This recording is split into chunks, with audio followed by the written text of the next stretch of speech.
बेटा 10 रुपए दे दे बेटा, कई दिन हो गए मैंने खाना नहीं खाया, बहुत भूख लगी है। ये लो अंकल 10 रुपए पड़े हैं मेरे पास, खा लेना। अरे पापा? पापा? कौन से पापा? और तुम्हारे पापा रोड पे यूं भीख क्यों मांगेंगे?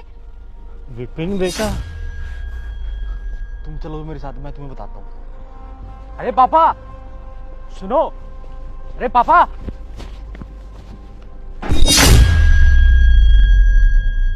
पापा आप भीख मांग रहे हो?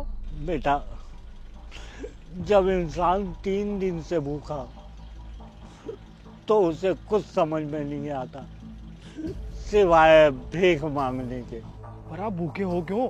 आपको तो घर पे होना चाहिए था ना। बेटा मेरा कोई घर नहीं है, मुझे मेरे बेटे ने घर से निकाल दिया। पर आपके बेटे ने आपको घर से निकाला क्यों? वो इसलिए बेटा कि मैं काम करने लायक नहीं रहा, मैं बूढ़ा हो गया हूं ना, इसीलिए उसने मुझे घर से निकाल दिया। चलो निकल जाओ मेरे घर से,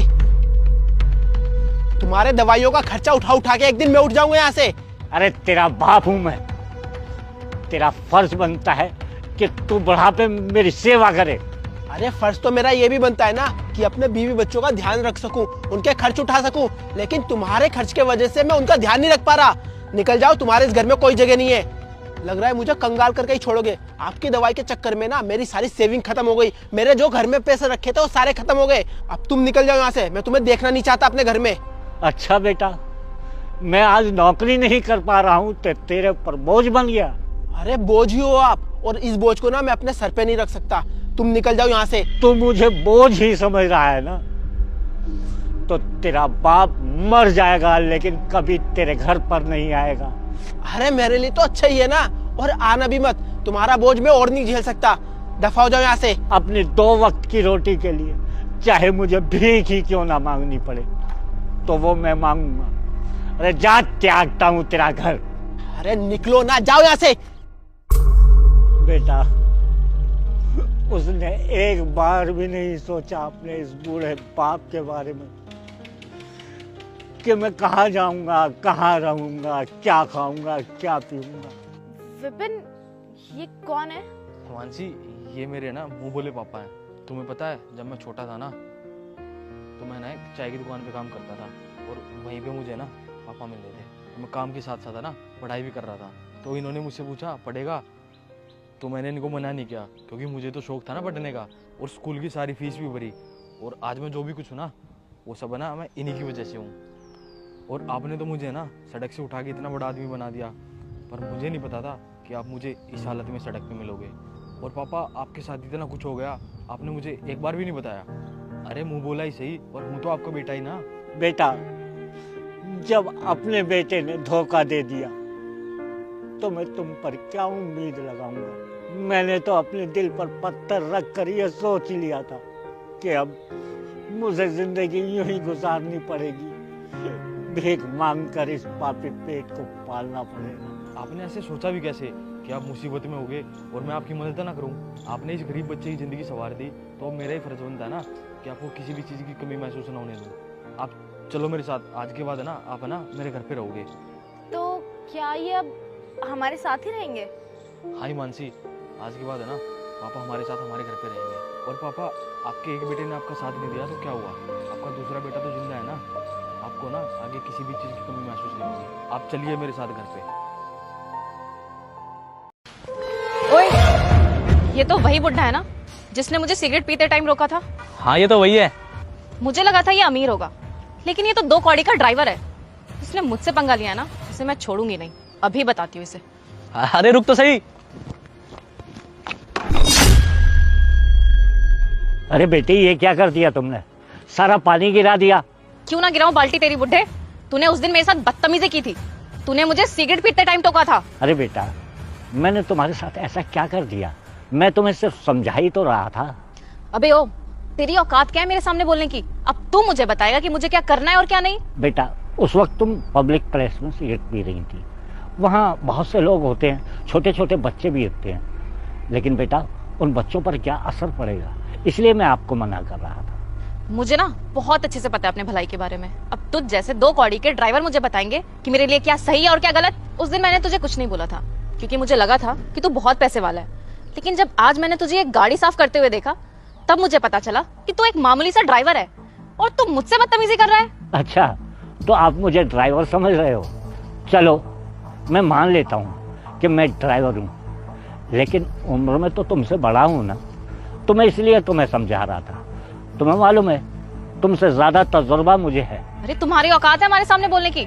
तुम पे बस यही शोभा देता है कि तुम हमारे सामने सलाम मेम साहब सलाम साहब करो। समझ में आई बात? मुझे लगा कि तुम उस दिन मेरी इज्जत इसलिए कर रही थी कि मैं बड़ा हूँ, लेकिन नहीं, उस दिन तुमने मेरी बात इसलिए सुनी क्योंकि तुम्हें लगा कि मैं पैसे वाला हूँ। मान लो अगर मैं पैसे वाला नहीं हूँ और गरीब हूँ तो इसका मतलब मुझे किसी को समझाने का हक नहीं है क्या? कोई हक नहीं है। तुम जैसे गरीब को किसी को समझाने का कोई हक नहीं है।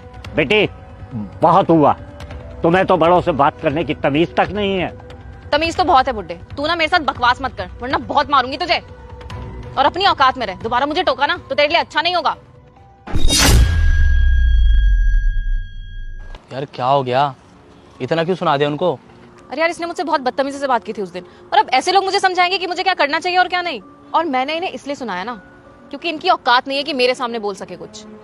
लेकिन यार फिर भी तुमसे कितने बड़े हैं यार, हमें उनके साथ ऐसे बदतमीजी नहीं करनी चाहिए यार। तूने बहुत ज्यादा ही कर दिया। अरे बड़े हैं तो क्या हुआ, है तो मामूली सा ड्राइवर। चल तू ज्यादा ज्ञान मत दे मुझे।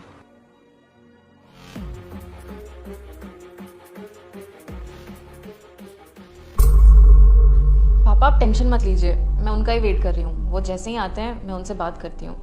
आई नो हमारा बहुत नुकसान हो जाएगा अगर ये डील कैंसिल हो गई तो। मैं रिक्वेस्ट करूँगी उनसे, वो मान जाएंगे। ठीक है पापा। हाँ हाँ जी कहिए, क्या काम है? सर आप? हाँ मैं, कोई बात नहीं, आप बैठिए। I am so sorry sir, मैंने आपके साथ बदतमीजी की, प्लीज़ मुझे माफ़ कर दीजिए। अरे बैठिए बैठिए, बैठकर बात करते हैं। सर प्लीज़ मुझे माफ़ कर दीजिए, मैंने आपको ड्राइवर समझ के आपकी बहुत ज़्यादा बेइज्जती कर दी थी। प्लीज़ सर, प्लीज़ मुझे माफ़ कर दीजिए। अब मुझे पता चला कि आपने हमारी कंपनी के साथ डील कैंसिल क्यों कर दी। प्लीज़ सर ऐसा मत करिए, हमारा बहुत नुकसान हो जाएगा। क्यों? क्योंकि आप निहायत ही बदतमीज हो, क्योंकि आपको बड़ों से बात करने की तमीज़ नहीं है, आपको पैसे का बहुत घमंड है। मैं इस बात पर गुस्सा नहीं हूं कि आपने मेरी बेइज्जती की, मैं तो गुस्सा हूं इस बात पर कि आपने मुझे ड्राइवर समझकर मेरी बेइज्जती की। आप जैसे लोग समाज के लिए बिल्कुल ठीक नहीं है और आप जैसे लोगों को सुधारने का ठेका मैंने ले रखा है। सर मैं मानती हूँ मैंने आपके साथ बहुत गलत बर्ताव किया, मुझे इतनी बदतमीजी से बात नहीं करनी चाहिए थी आपसे। लेकिन सर प्लीज़ आप ये डील कैंसिल मत करिए, मैं रिक्वेस्ट कर रही हूँ सर आपसे, प्लीज़। हम सड़क पे आ जाएंगे सर, बर्बाद हो जाएंगे। यही तो मैं चाहता हूँ कि तुम्हारा घमंड और तुम्हारा कैरियर खत्म हो जाए। और अब ऐसा करो, यहाँ से उठो और बाहर हो जाओ। प्लीज़ एक बार सर एक चांस देकर तो देखिए, मैं कभी किसी के साथ बदतमीजी से बात नहीं करूंगी। Please sir, sorry. मैंने कहा ना तुमसे, निकलिए यहां से। रुको, इस बार तो मैं तुम्हें माफ कर रहा हूं क्योंकि तुम्हारी गलतियों की सजा तुम्हारी कंपनी के लोगों को ना मिले, और अब दोबारा बदतमीजी की तो अंजाम तो तुम्हें समझ में आ ही गया होगा। Thank you sir, thank you so much. मैं आज के बाद कभी किसी के साथ बदतमीजी नहीं करूंगी। अब जाओ यहां से।